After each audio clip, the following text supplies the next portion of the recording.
자, 오늘은 기존에 며칠 동안 금융 상품에 대해서 좀 많이 했었는데, 오늘은 잠깐 좀 쉬어가는 분위기로 국민 재테크 헌장이라는 걸 한번 발표하도록 하겠습니다. 금융 상품이 분명히 중요한데 왜 하는지, 또 어떤 의미가 있는지를 중간 점검 차원에서 한번 보고, 그리고 또 재테크에 관련된 금융상품들 여러 가지를 또 한번 지속적으로 알아보도록 하겠습니다. 오늘은 국민 재테크 헌장입니다. 국민 재테크 헌장이라는 말을 딱 들으시는 순간, 예전에 우리가 1960년대 생들은 국민 교육 헌장이라고 암기하던 게 있었어요. 우리는 뭐 민족적 사명을 띠고 이 땅에 태어났다, 뭐 이런 게 있었는데, 저도 이제 그런 거를 외운 적이 있지만, 지금 이 방송을 보시는 분들은 아마 모르는 분 반, 아시는 분 반 이렇게 될 것 같아요. 근데 어쨌든 아시는 분은 그 국민교육 헌장에 빗대어서 한번 생각하시면 좋고, 모르시는 분은 새로운 재테크 투자에 관련된 어떤 원칙이다 이렇게 생각을 하고 들어주시면 좋을 것 같아요. 첫째, 우리는 경제적 독립의 역사적 사명을 띠고 이 땅에 태어났다. 남으로부터 대출을 갖고 있는 사람들은 경제적으로 자유롭지가 않아요. 그래서 경제적인 독립을 하기 위해서는 시간과 부채로부터 자유롭게 되어야 된다라는 거죠. 두 번째는 조상의 구두쇠 정신을 오늘에 되살려 대출 상환의 자세를 확립하고, 예전에 저희 어머님 때만 해도 윗 가게에서 콩나물을 빌려도 500원 콩나물을 사면 그 다음날 500원을 갖다 주고 그랬어요. 이게 외상이었는데, 지금은 인터넷 은행에서 손가락 하나로 300만 원도 소액 대출이 되는 그런 세상이 되었습니다.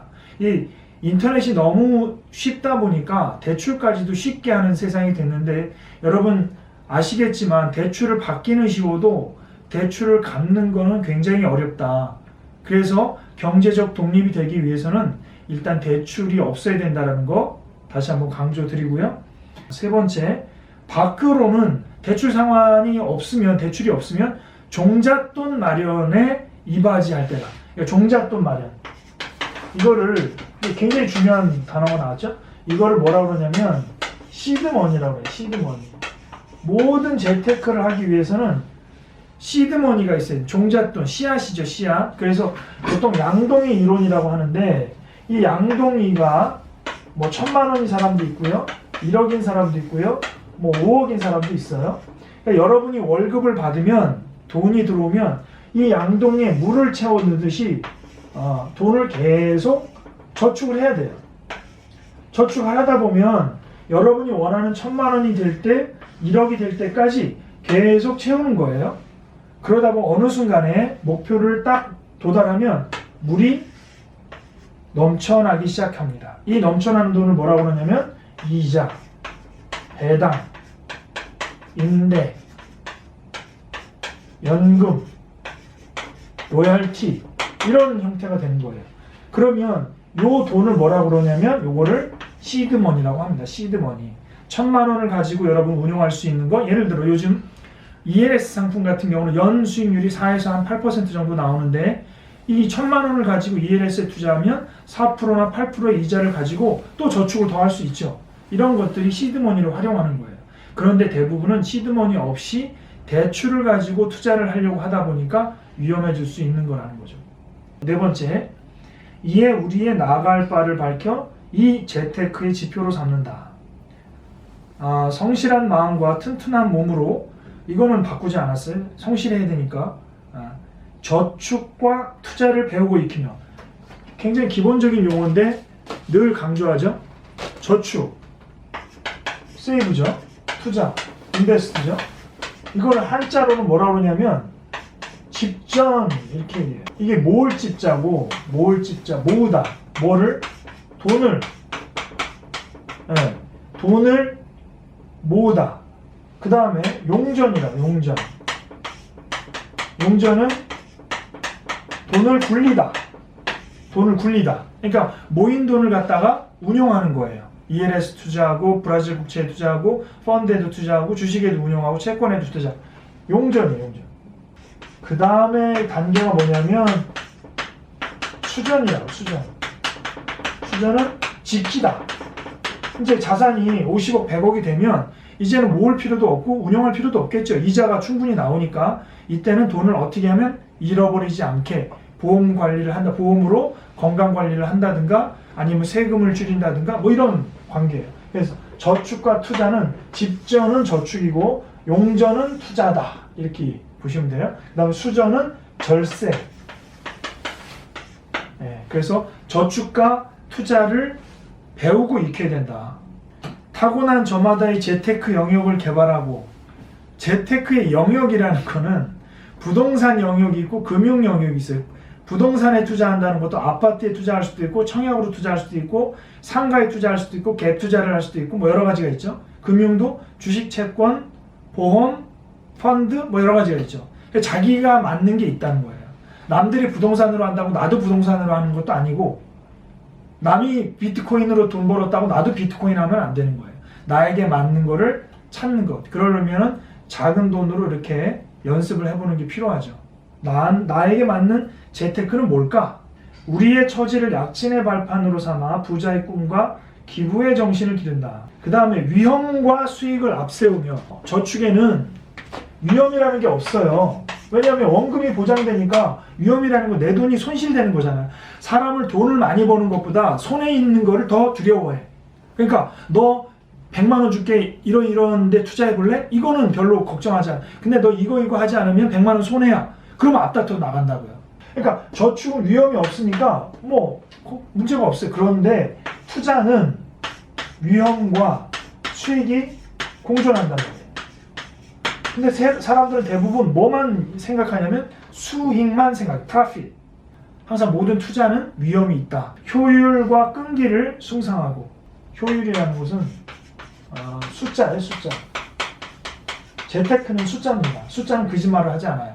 그래서 정확하게 내가 연한산 수익률이 몇 퍼센트가 났는지, 몇 퍼센트이면 내가 털고 나올 건지를 효율적으로 따져야 돼요.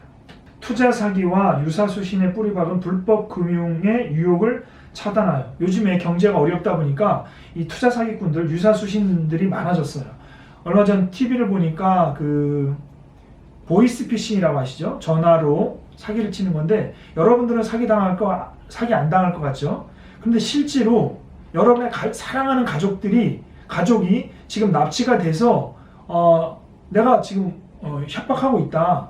조금 있으면 죽을 거야. 그러면 제가 이제 경찰들을 교육해서 아는데, 경찰관들이 하는 얘기가 뭐냐면 그 상황이 사기라는 걸 알면서도 당한다는 거예요. 안 되는 거야. 아는데도 어쩔 수가 없다는 거야. 왜? 우리 딸이, 우리 아들이, 우리 엄마가 지금 칼 앞에서 굉장히 위험한 상황이라는 거, 돈 보내지 않으면 죽이겠다니까 당할 수밖에 없다라는 거예요. 그래서 보이스피싱 같은 거, 이런 불법 사기꾼들이 있다는 거니까 꼭 이런 거에 대해서는 어떻게 해야 되는지 좀 대비책을 준비하는 게 필요합니다. 투자 사기꾼들과 유사수신이 모여있는 곳은 어디 카페를 보면 되냐면 네이버에 백두산이라는 카페를 보시면 우리나라에 생존하고 있는 불법 금융 유사수신 업체들이 다 나와 있어요. 여기에 안전하고 튼튼한 자산 형성을 복돋운다. 이렇게 사기를 당하지 않아야 자산이 형성이 되지요. 자, 그 다음에 이제 지출관리라는 아주 중요한 단어가 나왔어요. 여러분, 돈에 있어서 뭐가 제일 고민이세요? 돈이 모이지 않는다는 거예요. 돈이 왜 모이지 않을까요? 돈이 어디로 왔다가 어디로 가는지 내가 모르니까 모이지가 않아요. 그래서 댐을 막아놓고 돈이 들어왔으면 어디서 들어왔고 어디로 나가는지를 알아야 이 지출관리가 돼야 돈이 모이는 거예요. 어플 하나 개발하고 있어요. 어플. 이게 무슨 어플이냐면 지출관리하는 어플이에요. 우리가 지출관리하면 보통 이제 가계부 생각하는데, 가계부는 그냥 돈을 쓴 내역을 보여주는 게 보통의 가계부인데, 저희가 지금 개발하고 있는 이거는 재무를 진단하고 재무 목표를 잡아서 예산을 수립한 다음에 지출관리까지 해주는 그런 종합적인 아마 지출관리 어플이 될 것 같아요. 어플이 나오면 무료로 나올 거니까 여러분한테 공개를 해드리고 사용하셔서 지출관리를 통해서 저축을 하실 수 있으면 좋겠어요. 보통 우리나라 45세 월급이 한 400만 원인 사람을 기준으로 봤을 때 통계에 의하면 저축을 몇 퍼센트 하냐면요, 저축을 5% 합니다.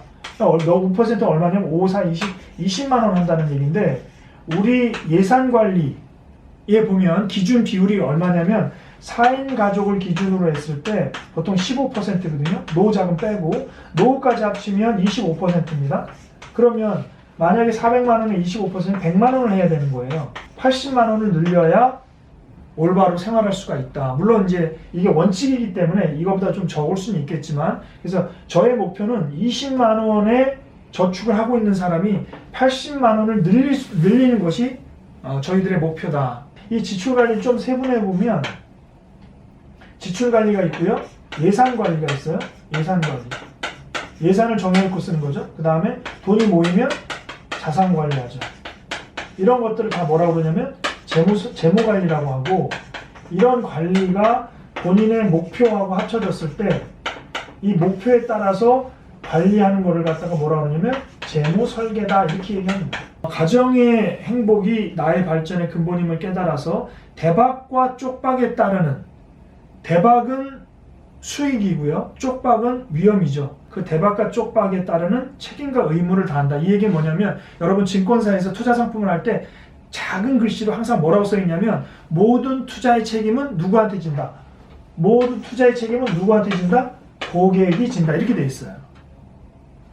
보험회사가 지는 게 아니고 증권회사가 지는 게 아니고 여러분이 지는 거예요. 그렇기 때문에 투자할 때는 항상 조심해서 여러분의 책임으로 하는 거니까. 미국 금리 인상과 한국 고령화 4차 산업혁명을 이해하는 것이 재테크의 길이다, 이렇게 했어요. 제가 강의 시간에도 몇 번 얘기했지만 지금 미국의 금리는 1.25%죠. 1.5%요. 구간으로 가기 때문에 1.25에서 1.5인데, 만약에 요번에 올리게 되면 1.5에서 1.75까지 올리는 거예요. 현재 우리나라의 금리는 얼마냐면 1.25죠. 그러면 미국의 금리가 한국보다 높죠. 높으면 한국에 있던 미국 달러에 투자했던 사람들이, 한국에 투자했던 사람들이 미국으로 가잖아요. 그죠? 한국에 투자했던 거를 빼가지고 주식 채권에 투자했던 미국 사람들이 돈을 빼서 미국에 투자한단 말이에요. 왜? 이자를 더 주니까. 그러면 한국의 달러가 없어지는 걸 뭐라고 하냐면 외환 위기다, 이렇게 얘기해요. 외환이 없어지잖아요. 그런데 지금은 다행히 수출이 잘 돼서 달러가 들어오고 있어요. 그러다 보니까 외환 위기처럼 환율에 문제가 없지만, 그럼에도 불구하고 굉장히 위험한 상황이 온다. 첫 번째로 금리가 올라가니까 우리의 금리도 올라갈 가능성이 높아지잖아요. 그래서 대출 금리가 올라가고, 특히 이제 은행 같은 경우는 좀 어려운데 바젤 3라는 게 있어요. 쉽게 얘기하면 뭐냐면, 은행이 자기 자본, 그러니까 자기 돈을 준비해야 될 게 굉장히 까다로워졌어요. 그래서 앞으로 대출을 내서 대출 이자를 못 갚는 사람한테 은행들이 굉장히 각박하게 할 거예요. 그러니까 대출을 갖고 있는 사람들은 긴장해서 들어야 될 상황이 이 바젤 3라는 겁니다. 은행이 가만히 있지 않을 거거든요. 그래서 만약에 대출 이자가 7%까지 가면, 대출을 많이 빌려가지고 건물 사고 상가 사고 집 산 사람들이 대출 이자를 감당을 못하면 어떻게 돼요? 경매를 내놓을 수밖에 없는 상황이 온단 말이죠. 두 번째는 고령화라고 그랬죠. 고령화. 그러니까 올해 2018년도에 베이비 부머의 첫 번째 세대에 해당하는 분들, 58년 개띠 분들이 60세가 되는 해예요. 60세가 된다는 얘기는 뭐냐면 회사에서 정년이 됐다는 얘기인데, 그 60세 되는 분들이 이제 전부 세상에 나온 거예요. 돈은 써야 되고 돈은 없으니까 문제가 많이 생기는 거예요. 세 번째로 4차 산업혁명 때문에 로봇가 많아질 거예요. 로봇, AI, 인공지능. 앞으로 10년 안에는 우리가 지금 일주일에 5일 일하고 하루에 8시간, 9시간 일하고 뭐 어떨 때는 야근도 하는데, 앞으로는 이제 하루에 3시간, 4시간밖에 일하지 않을 세상이 조만간 올 거라고 봐요. 왜? 다 로봇가 일하니까. 그렇게 되면 일자리가 많이 없어진다는 얘기잖아요. 경기가 만만치 않아질 거다. 만약에 4차 산업혁명이 이렇게 도래한다고 그러면 일단 주식을 하는 사람 입장에서 미국 주식에 투자하는 게 좋겠죠. 왜냐하면 4차 산업혁명을 주도하고 있는 기업들이 다 미국이잖아요. 그죠? 미국, 독일이니까 미국과 독일의 주식을 갖고 있는 것이 좋겠다.